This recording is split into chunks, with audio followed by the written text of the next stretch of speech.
Hello dear student, welcome to our channel Economics Study Point. Under this video, I will provide solution procedure for two VVI questions that was asked IGNOU BA Economics Term examinations. Both questions carry 12 marks.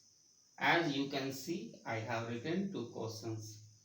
For course code DECE015, title of course is Elementary Mathematical Method in Economics, final year IGNOU BA economics.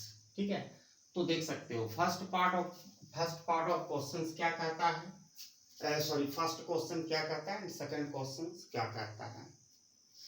ठीक है, you are given a Cobb Douglas production function Q equal to 5l to the power 0.6 k to the power 0.4 so that it is a constant return to a scale production function.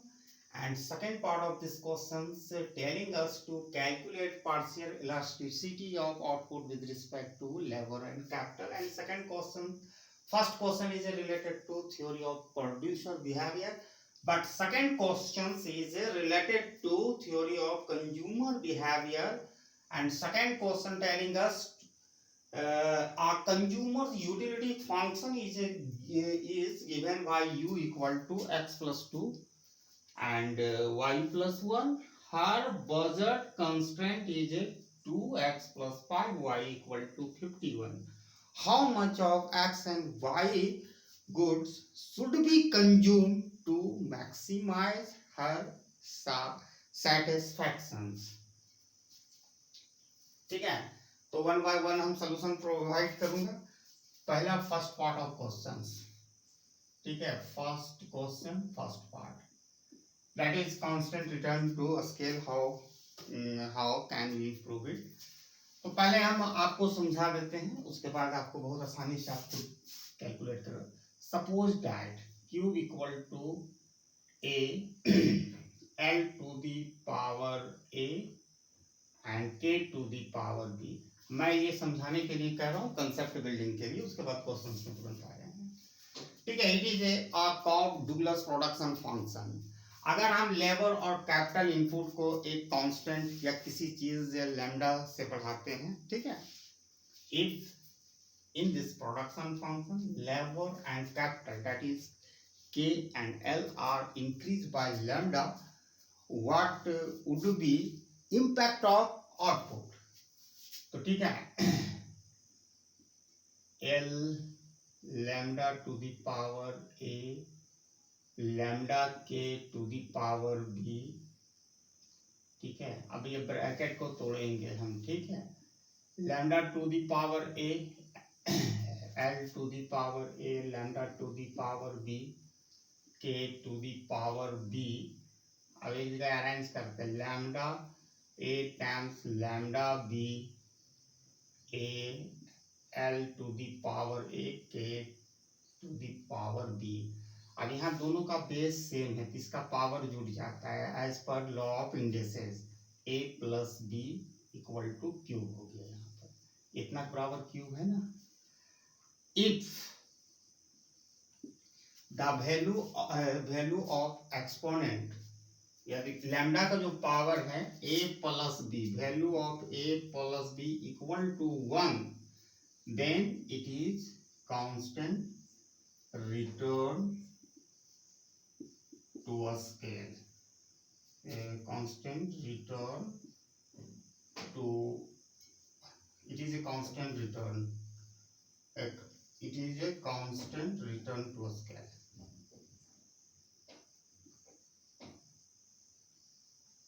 अगर ये greater than आता है a plus B greater than 1, increasing return to scale, और अगर a plus B less than 1 आता तो decreasing return to scale होता है। लेकिन हमारा यहाँ मतलब था a plus B equal to 1 आना चाहिए, हमको प्रूव्ड करना अंडर दिस क्वेश्चन में constant return to scale.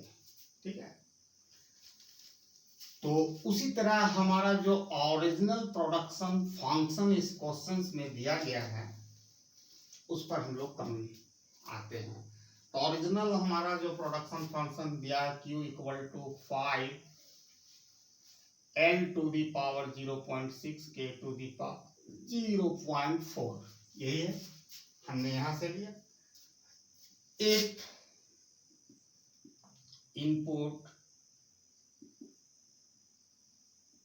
L and K are increased by lambda, then we have ठीक है, क्यूब इक्वल टू 5। अब L है यहाँ पर तो लैम्डा L लिखेंगे और दोनों का पावर 0.6 हो जाएगा। K है जहाँ पर तो lambda K to the whole power 0.4।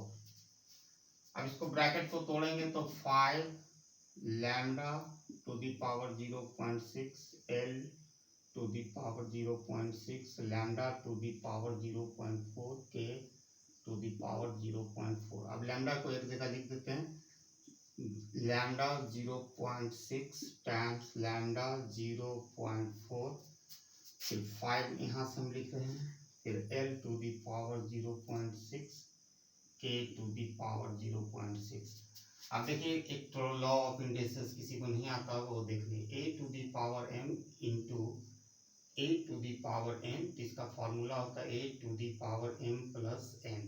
जब दोनों का बेस सेम रहेगा तो उसका पावर जुड़ जाता है। यहाँ भी केस है लैम्डा के साथ, तो लैम्डा का पावर 0.6 प्लस 0.4 अगर जोड़ देंगे तो 1 होगा, और इतना बराबर क्या दिया गया, क्यूब। ठीक है, तो obviously lambda to the power 1 cube. तो यहाँ पर प्रूफ हो गया, जो दोनों का हम जोड़े a प्लस बी या लैम्डा का पावर 1 आ गया, यानी आप it is the homogeneous function भी कह सकते हैं। तो it is proved that given production function is bearing constant to return to a scale, जो कह सकते हैं it is a constant to return to a scale production function. ठीक है, आपको टाइम बचाने के लिए मैं लिख नहीं रहा हूँ। ठीक है, it is a proof constant to return to a scale. अब नेक्स्ट पार्ट है कि कैलकुलेट करना है partial elasticity of output with respect to capital L and K, that is labour and capital.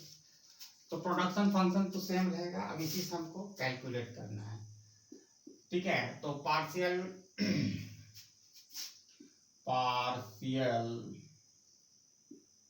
Elasticity of cube with respect to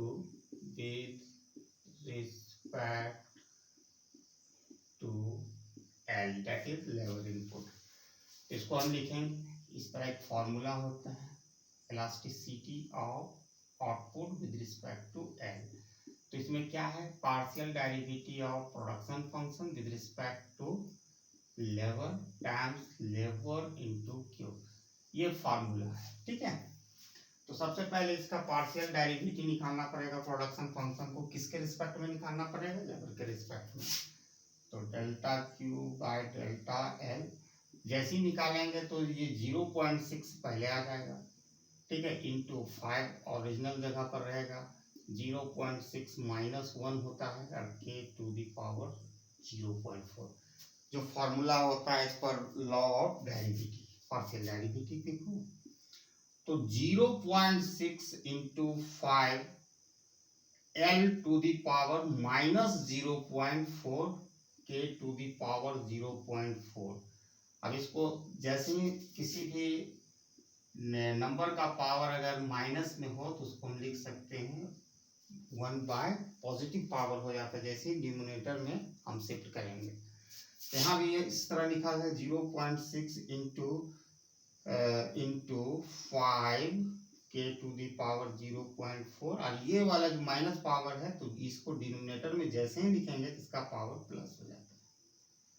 ठीक है, ये मैंने find out कर लिया। इसका वैल्यू क्या निकला, इसका वैल्यू हम यही लिख लेते हैं। तो delta Q by delta L का वैल्यू हम लोगों ने यहाँ निकाला 0.6 into 5 k to the power 0.4 L to the power 0.4 into L लिखाएंगे एज पर फॉर्मूला। Q का वैल्यू आपको यहाँ दिया गया है 5 L to the power 0.6 K to the power 0.4। आपको कंफ्यूजन ना हो इसलिए मैं कुछ पार्ट यहाँ मिटा देता हूँ, इसको पहले निकाल लीजिएगा, ठीक है। उसके बाद फॉर्मूला में आप पुट करते जाइएगा, ठीक है। आप जो ये मैं निकाला इसको यहाँ इरेज कर दिया, आपको करने की जरूरत नहीं कॉपी में, मेरे को जगह नहीं है। Paucity of space on white board, that's why I have deleted, ठीक है। अब यहाँ देखिए ये 5 cancel, k to the power 0.4 k to the power 0.4 cancel, ठीक है।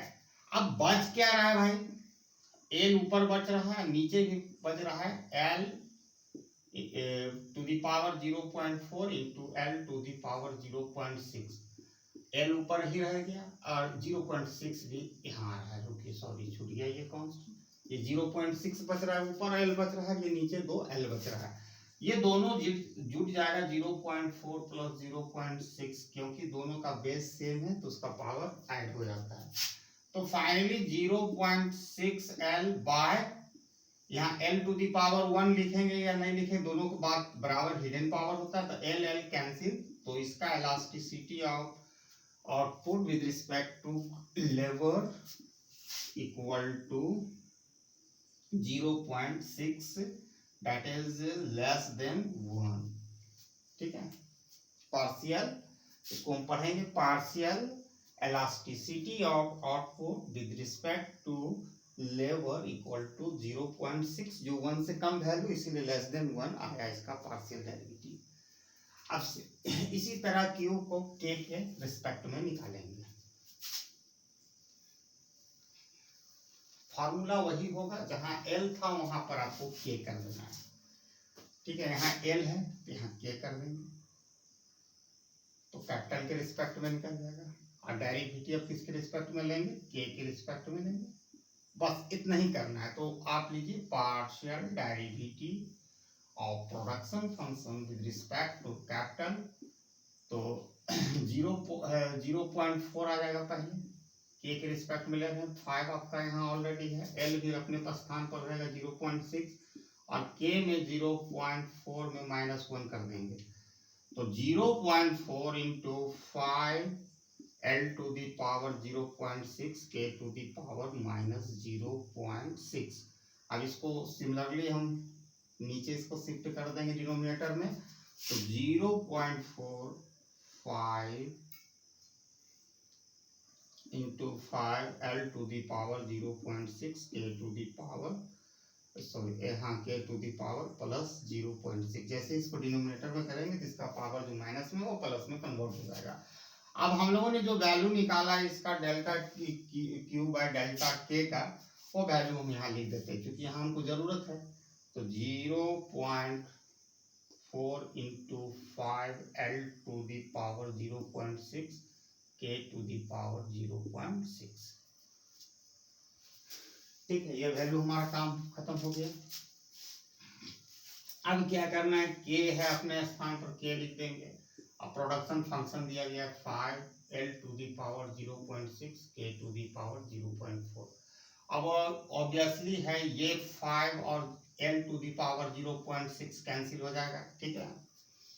अब बचा हमारा क्या, 0.4 के ऊपर से न्यूमरेटर में और डिनोमिनेटर में 0.6 K to the power 0.6 into K to the power 0.4।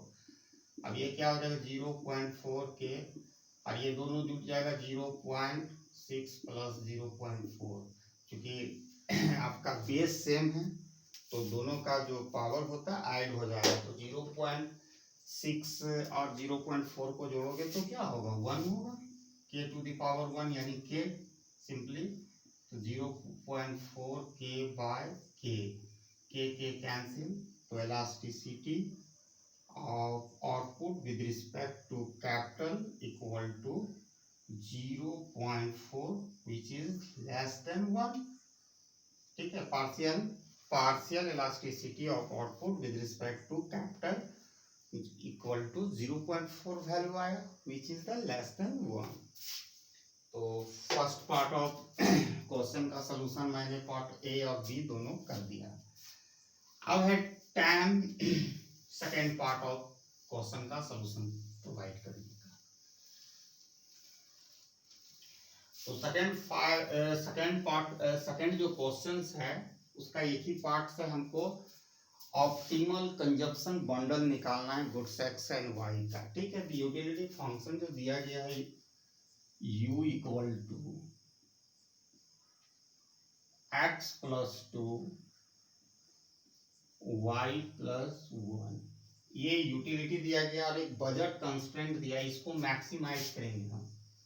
ठीक है, मैक्सिमाइज u सब्जेक्ट टू है आपका बजट कंस्ट्रेंट क्या है, subject to 2x plus 5y equal to 51। ठीक है, तो आपको हम समझा देते हैं, ये यूटिलिटी फंक्शन है 2x, तो इसका एक फॉर्मेट, ये 2x यानी 2 है प्राइस ऑफ x। ठीक है, x का प्राइस है 2 और ये जो x इस तरह गुना है ये क्वांटिटी ऑफ x है। फिर पी वाई मतलब हो गया price of y times quantity of y equal to m जो दिया गया वो इनकम है कंज्यूमर का। इतना आपको समझना चाहिए। ठीक है, तो हमको यहाँ पर क्या करना है कि जब कंज्यूमर, आपको सबसे पहले ये देखना है कि consumer when a consumer is position of equilibrium, तो जब when consumer is in equilibrium he satisfied following equation, marginal utility of x by marginal utility of y equal to ratio of their price. ठीक है, ये वाला condition को fulfil करेगा तभी एक कंज्यूमर क्या कर सकते, इक्विलिब्रियम होगा। ये इस पोजीशन में ही कंज्यूमर मैक्सिमाइज कर सकता है अपनी यूटिलिटी को, अपनी सैटिस्फैक्शन को। तो how marginal utility of x and y respectively can be calculated. So just we need to take the partial derivative of utility function that is u with respect to x and y. ठीक है, तो partial derivative अगर पढ़े होंगे तो आपको बहुत आसानी से होगा। जब हम x के रिस्पेक्ट में लेंगे तो इसका मीनिंग ये होगा कि at the same when we are taking partial derivative of u with respect to x, at the same time y is held constant के तरह इसको हम बिहेव करेंगे। जैसे u का हम ले रहे हैं, u के पार्शियल डेरिवेटिव u का ले रहे हैं x के रिस्पेक्ट में, तो जो हमारे यूटिलिटी फंक्शन दिया गया x प्लस 2 y प्लस 1, तो y plus 1 is held constant, फिर डेल्टा dx x प्लस 2 ये होगा। अब ये y प्लस 1 तो लिखा गया, अब इसका x के रिस्पेक्ट में लेंगे तो 1 होगा, प्लस 2 को निकालेंगे कांस्टेंट है तो ये 0 होगा, तो ये दोनों जुट के फिर तो 1 हो जाएगा, तो y प्लस 1 ही आएगा। ठीक है, एक लाइन यहाँ बढ़ा देते हैं, y प्लस 1 इंटू 1। ठीक है, अब इसी तरह सिमिलरली हम यूटिलिटी फंक्शन जो u है, माने we are taking partial derivative of u with respect to y के रिस्पेक्ट में ले रहे हैं। At the same time we need to hold x as a constant, तो x को कांस्टेंट करेंगे तो ये लिखा जाएगा x plus 2 delta y plus 1 by delta y। अब इसको भी निकालेंगे तो x प्लस 2, और यहाँ से क्या निकलेगा, y का हम y के रिस्पेक्ट में लेंगे तो 1 होगा, और 1 का लेंगे फिर तो 0 होगा, तो x प्लस 2 ही आएगा। यहाँ भी 1 को जोड़िएगा, 0 प्लस 1 तो फिर क्या होगा, x प्लस 2 इंटू 1 ही होगा। आप 0 को 1 से जोड़िएगा, ऐड कीजिएगा तो 1 होगा। तो जो partial derivative of utility function x और y का हम लोगों ने निकाला, तो इसी को मार्जिनल जो यूटिलिटी होता है, marginal utility of X equal to D U, that is the partial derivative of U with respect to X. और मार्जिनल यूटिलिटी ऑफ y का मीनिंग होता है we are taking partial derivative of u with respect to y। तो ये दोनों का value हम लोगों ने अभी जस्ट निकाला है, तो इस फॉर्मूला में आपको सब्स्टिट्यूट कर देना है। इसका वैल्यू क्या निकाले हैं, y marginal utility of x, तो जो मार्जिनल यूटिलिटी ऑफ x की जगह लिखेंगे क्या, y प्लस 1, और मार्जिनल यूटिलिटी ऑफ y एकदम फॉर्मूला में हम सब्स्टिट्यूट कर दें, तो value whatever value we got for marginal utility of x and y respectively, तो y का हम लोगों ने यहाँ किया x प्लस 2 आया। ठीक है, अब इसका हमारा काम खत्म हो गया। आपको मिटाना नहीं, मेरे पास स्पेस की कमी है इसलिए मिटा रहा हूं मैं। पहले निकाल लीजिएगा वैल्यू, फिर ये लिखिएगा आप consumer is in equilibrium, he satisfied following condition. अब उसके बाद क्या है, प्राइस ऑफ एक्स, तो प्राइस ऑफ एक्स दिख रहा है 2 और प्राइस ऑफ वाई दिख रहा है नीचे, price of Y that is the 5। अब इस जो इक्वेशन को सॉल्व करेंगे तो क्रॉस मल्टीप्लिकेशन कर देंगे, तो 5 times Y plus 1 2 times X plus 2। ठीक है, अब ब्रैकेट को ब्रेक करेंगे, तो 5y, ठीक है, plus 5 equal to 2x plus 4। अब यहाँ से आपको x एंड y का वैल्यू इस रिलेशन से निकालना है। तो पहले एक रिलेशन हमारा ये बन गया इक्वेशन, इससे हम x और y का वैल्यू आसानी से निकाल सकते हैं। x का वैल्यू 4 x का वैल्यू के लिए, ठीक है, कुछ नहीं करना है, 2x plus 4 equal to 5y plus 5। ठीक है, हम इसको इस तरह भी लिख सकते हैं, ये वाला इधर लिख दिया, ये वाला उधर, क्योंकि बीच में इक्वल टू का साइन है। 4 को उधर हम शिफ्ट कर देते हैं, 2x equal to 5y plus 5, और ये इधर शिफ्ट होगा -4 हो जाएगा। ये घट के क्या हो जाएगा, 2x यहाँ पर 1 हो जाएगा, 5y प्लस 1, तो therefore x equal to 5y plus 1/2। हमने x का वैल्यू को निकाल लिया। ठीक है, सिमिलरली इसी रिलेशन से हम y का भी वैल्यू निकाल लेंगे। ठीक है, तो y का वैल्यू हम निकालते हैं, तो 5y plus 5 equal to 2x plus 4।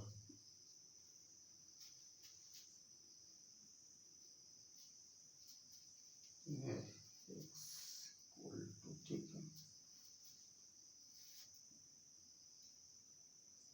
हाँ, तो लिख सकते हैं 5y यहाँ रहेगा, इधर चला जाएगा 2x प्लस 4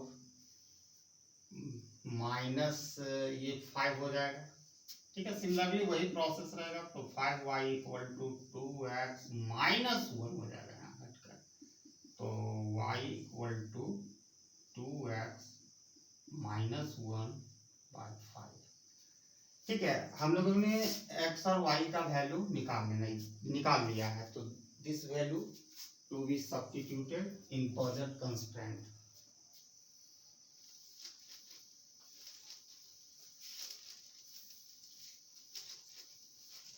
ठीक है, तो बजट कंस्ट्रेंट आपको क्या क्वेश्चन में दिया गया है, वो है 2x plus 5y equal to 51। ठीक है, तो पहले हमको in order to get optimal consumption bundle for goods x, we need to substitute the value of y in budget constraint। लिख दिए जहाँ substituting the value of y in budget constraint। तो 2x plus 5y का value क्या है, y का value हम लोगों ने ये निकाला 2x माइनस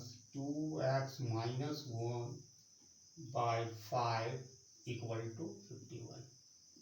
ठीक है, ये 5 कैंसिल, तो 2x ठीक है, ब्रैकेट को भी तोड़ेंगे तो 2x माइनस 1 इक्वल टू 51, तो 2x 4x, और ये -1 उधर चला जाएगा तो क्या हो जाएगा, +1 हो जाएगा, 51 + 1, ठीक है। तो 4x equal to 52 and therefore x equal to 52/4 13 होगा, ठीक है, 13 होगा। This is the optimal consumption bundles for goods X, ठीक है। अगर 13 unit goods X should be consume किया जाए तो कंज्यूमर गेट मैक्सिमम सेटिस्फैक्शन, ठीक है। अब y का सिमिलरली हम निकाल लेंगे, just we need to substitute the value of x in budget constraint, it is a called budget constraint, हो गया।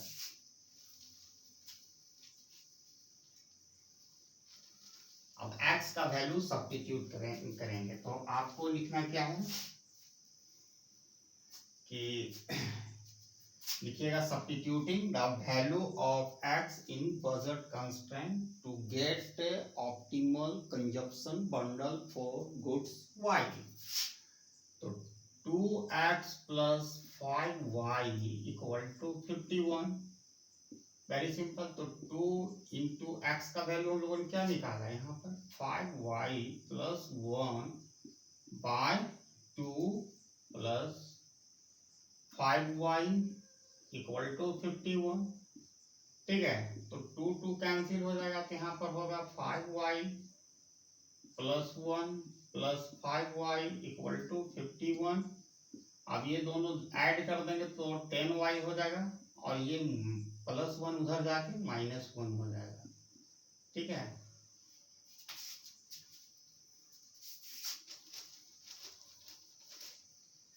तो क्या आया, 10y इक्वल टू 50, तो therefore y equal to 50/10, that is 5। This is the optimal consumption bundles for goods y। आप check भी कर सकते हैं सीधे बजट कंस्ट्रेंट में substituting the value of x and y।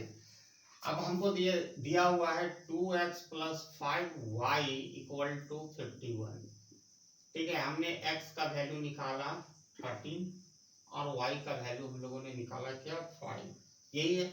तो x एंड y का अगर हम LHS में वैल्यू कर देते हैं और वो RHS के बराबर यानी डेट इज 51 आ जाता है तो हमारा सोल्यूशन सही है।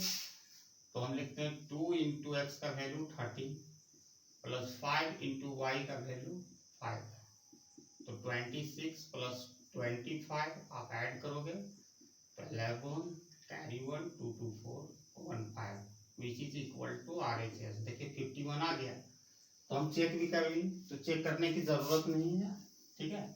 हमने आपको डिटेल में समझाने का प्रयास किया है। I hope everybody got these 2 questions, and best of luck for examination on 14 October 2020, and I hope everybody clear your examination, and best of luck on tomorrow paper, and thanks for watching my video till end.